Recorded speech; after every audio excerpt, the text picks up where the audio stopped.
Gente jovem, tá começando mais um Santa Carona Pocket e hoje num cenário diferente. Se você não tá entendendo, é porque eu tô no cenário do COT. Eu tô em Brasília, eu não tinha como gravar isso aqui em Anápolis, então falei, padre, me empresta seu cenário, deixa eu ir lá gravar. Então eu estou aqui no cenário do COT e espero que esse cenário não se sinta ofendido, porque nós vamos baixar bastante o nível aqui, porque era um doutor em teologia, de repente senta o Zé Ruela do K2, né? Mas vai dar certo, confia em mim, porque o conteúdo de hoje tá muito massa. Chegou no Instagram dia desse pra trás uma dúvida de um caroneiro me perguntando o seguinte: Guilherme, como que eu posso saber que a missa de Paulo VI é válida? E eu pensei, caraca, existe uma resposta maravilhosa para isso. Inclusive eu fiz uma série de stories que está no destaque do Instagram explicando isso. E aí a Laísa virou e falou assim, amor, por que você não faz um vídeo explicando esse negócio e já deixa salvo para todo mundo que tem essa dúvida? Vou deixar então esse vídeo para você saber de uma vez por todas por que o rito de Paulo VI é sim válido, mas entendendo logicamente, filosoficamente, para você não se perder nessas patifarias que a gente vê aí pela internet. Então, querida Laís, roda a vinheta.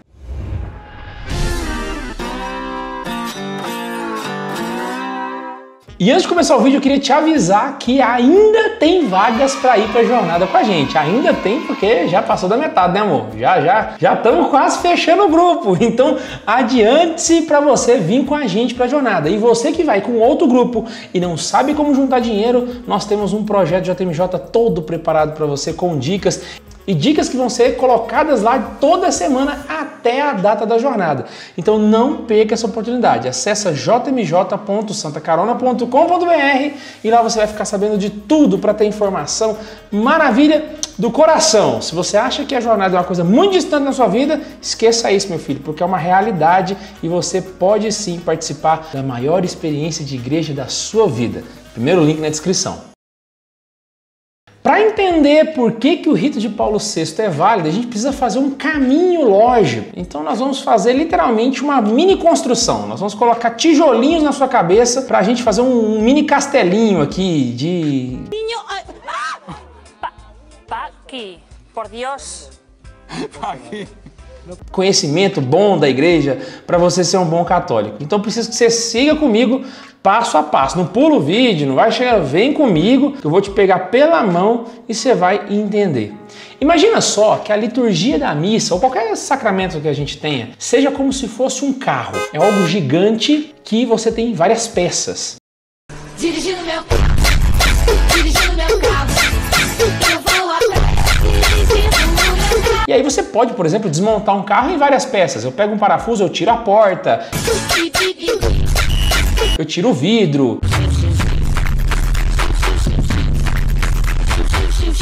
Imagina só que a gente pudesse pegar a missa e desmontar a missa todinha. Qual seria a menor peça que a gente tem? Por exemplo, se eu pego a missa e separo em duas partes, a gente tem a mesa da palavra e a mesa eucarística. Só que se eu dividir, por exemplo, a mesa da palavra, eu tenho a leitura do evangelho. Você percebe que eu estou separando a missa em pequenas partes? Qual que seria a menor parte? O átomo da missa, né? A missa no seu ato mais pequenininho. O parafuso que constitui toda essa estrutura maravilhosa que a gente chama de rito da missa. A menor parte é o que nós chamamos de sinais litúrgicos. E esses sinais são basicamente qualquer ato que aconteça dentro da missa. Por exemplo, se ajoelhar, o padre quando ergue a Eucaristia, ou então quando você professa a fé, quando você lê o Evangelho, quando você se curva diante do altar. Todos esses atos são chamados de sinais litúrgicos. E eu poderia tratar todos aqui, mas aí isso ia virar um curso. Você é o bichão mesmo, hein, doido? Então eu vou pegar só dois como exemplo para você. Imagina só o ato de se ajoelhar. Você ajoelha na hora da missa, na hora da consagração você está lá ajoelhado. Só que se você for analisar criteriosamente o ato de se ajoelhar, você vai perceber que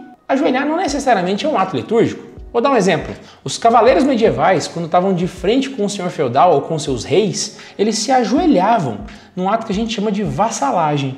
Isso não era um ato litúrgico, era um ato cultural, era um ato civil, formal da época. Hoje em dia, quando você está namorando com alguém e resolve pedir a moça em casamento, é comum que esses rapazes se ajoelhem aos pés da moça.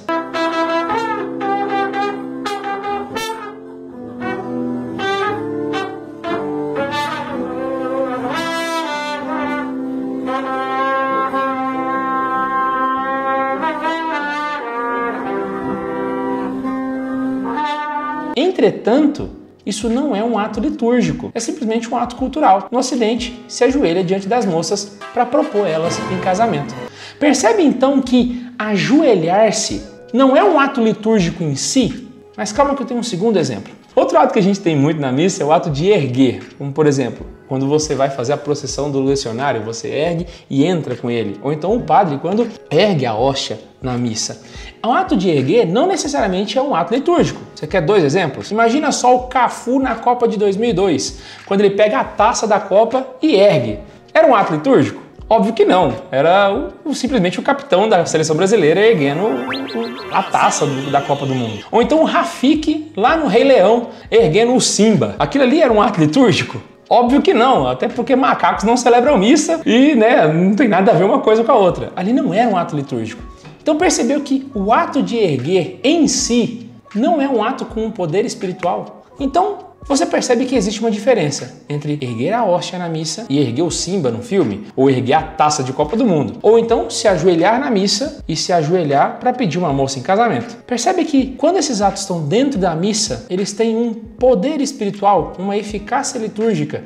Ele é um ato litúrgico. Mas espera aí, se esses atos são atos litúrgicos, mas não são espirituais em si mesmo, significa que alguém deu para esses atos um poder litúrgico. Alguém externo ao ato, porque simplesmente o ato de ajoelhar-se não vai fazer ajoelhar-se ser um ato litúrgico, senão pedir uma moça em casamento seria uma parte da missa.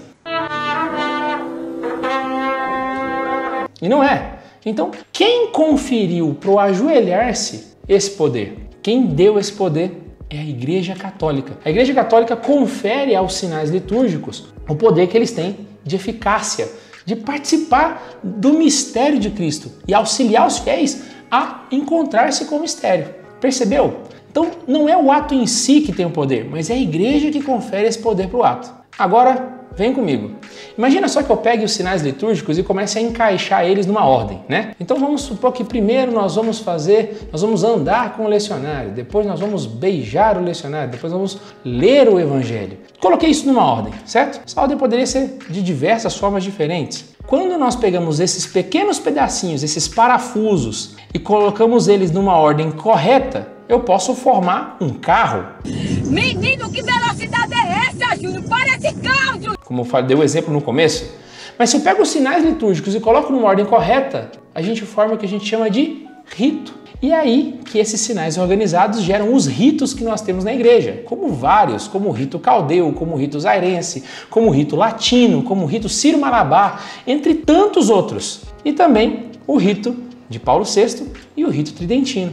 São organizações de sinais litúrgicos para que nós possamos alcançar o mistério. É isso que é um rito. Então, pensa comigo, se ajoelhar-se não é um ato litúrgico em si, mas passa a ser quando a igreja confere esse poder a ele, a mesma coisa funciona para o conjunto dos sinais litúrgicos. Então, os ritos são válidos porque a igreja nos diz que é. Simplesmente porque é ela que tem a autoridade de conferir o poder espiritual para qualquer coisa, como por exemplo para a Bíblia. Quem te diz que a Bíblia é a palavra de Deus?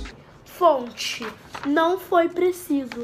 Porque não é preciso fonte. Ela é a palavra de Deus porque a igreja, na sua autoridade, nos disse que é. A mesma coisa vale para os ritos. Dessa forma, o rito de Paulo VI também entra na conta. O que define a validade de um rito, eu estou falando da validade, tá? Não é a sua beleza ou a sua piedade, mas a validade do rito está na autoridade da igreja, que define ela. Porque senão a gente ia começar a entrar numa discussão meio besta, como por exemplo, qual que é o rito mais bonito? O rito caldeu ou o bizantino? Como é que a gente ia medir isso? E aí a gente começaria a colocar um ranking de qual rito é mais importante que o outro. Só que o Catecismo da Igreja explica pra gente que os ritos, eles são iguais em direito e dignidade. Ou seja, não existe um rito maior que o outro. Dentro de todos os ritos oficiais e reconhecidos pela Igreja, todos eles possuem a mesma dignidade. Logo, independente do rito, se ele é reconhecido pela Igreja, ele é um rito válido. E é assim uma das inúmeras formas que você tem de explicar para as pessoas por que o rito de Paulo VI é válido, assim como qualquer outro. E deixa eu te deixar mais um bônus. A pessoa pode perguntar, mas a igreja pode mudar o rito? Sim, ela pode mudar o rito. tanto que é ela que cria. A igreja que cria também pode mudar. Faz sentido para você?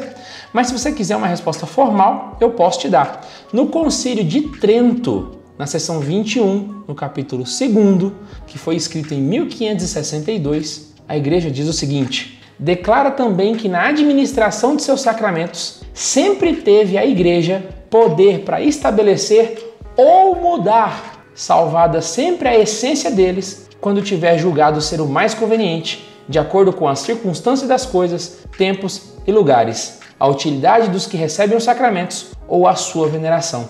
Esse é o Concílio de Trento, deixando claro que a igreja tem o poder de mudar o rito não só da missa, mas de qualquer sacramento, salvo a sua essência. No caso da missa seria a substância, vinho de uva, pão de trigo. Com exceção disso, a igreja pode mudar tudo a partir do momento que ela julgar necessário. Inclusive o catecismo deixa claro pra gente que pode acontecer algumas vezes onde a igreja vai ter o dever de mudar o rito. Isso porque se ela cria, ela também pode mudar. Aí você vira e fala: Guilherme, mas a bula Quo Primum Tempore fala que não se pode mudar o rito nunca na vida. Pois é, o Concílio de Trento foi escrito durante o pontificado de Pio V, o mesmo que escreveu a bula Quo Primum Tempore. E se você for analisar dessa forma, parece que está entrando em contradição. Parece que o Papa durante o concílio falou que podia mudar, mas depois na bula falou que não pode. Diante disso eu tenho uma pergunta para você.